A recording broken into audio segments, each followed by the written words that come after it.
Bonjour, je me présente, Joséphine de Beauséjour.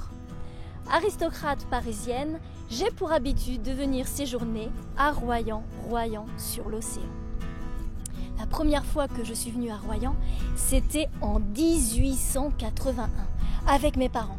J'avais 9 ans. Je suis arrivée par le train Paris-Royan, au bout de 10 heures de long voyage. Je suis arrivée à la gare, où nous attendaient quelques amis, aristocrates bien sûr, qui séjournaient depuis quelques années aussi à Royan. Nous avons séjourné dans un hôtel situé à quelques mètres de là, sur le boulevard Thiers, le grand hôtel de Paris. Quelques souvenirs me reviennent en tête. Avec mes parents, nous avions pour habitude d'aller au casino. Le casino qui se situait à Foncillon. En 1843, il a été construit. Et dans ce casino, nous avons rencontré quelques personnalités. Et j'avais fortement envie d'avoir quelques petites histoires sur la première venue d'Estivant ici à Royan. Alors, avec Madame de Beauharry, nous avons parcouru le temps. C'est ce que je vous propose maintenant. En effet, les premiers estivants ici sont venus à Royan. Eh bien, grâce au bateau à vapeur à roue à aube.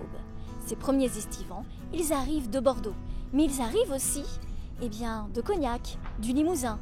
Alors, ils ne viennent pas par bateau, mais ils viennent par voie terrestre. Malheureusement, les chemins que l'on emprunte ne sont pas très praticables suite à la Révolution, et ça, c'est en 1810-1820 que nos premiers estivants arrivent. Le premier bateau qui arrive ici, à Royan, c'est en juillet 1820. Nos estivants vont arriver ici, sur le quai de la Vieille Jetée. On accueille, à partir de 1820, une centaine de passagers ici, à Royan, sur l'océan. Ces bateaux à vapeur à roue à aube se nomment la Garonne, la Gironde, et arrivent ici jusqu'à Royan. Alors, quand les marées sont basses, la seule solution, c'est de mettre les bateaux à vapeur à aube, dans la rade. Et quelques petits canaux nous permettaient aux premiers estivants d'arriver des bateaux qui étaient dans la rade jusqu'au port de Royan. Alors au port, plutôt sur les rochers des Plataines, où quelques rochers glissants attendaient nos très belles dames en tenue belle époque.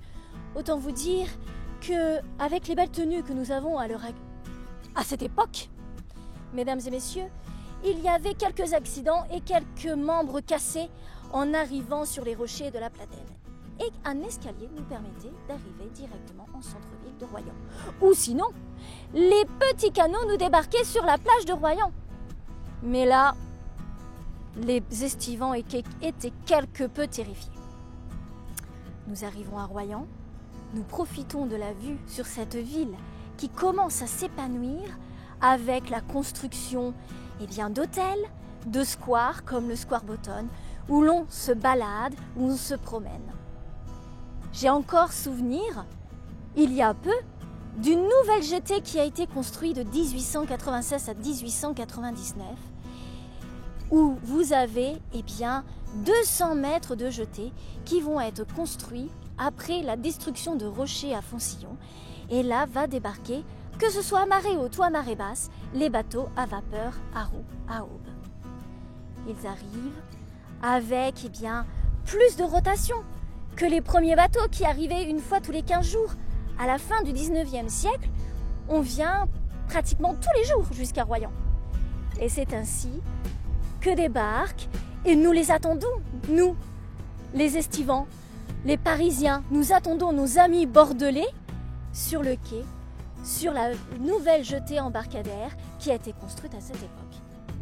Ils arrivent par milliers, non, pas par milliers, quoique, début du XXe siècle, 1200 voyageurs, vont arriver jusqu'à Royan. Et c'est ainsi que grâce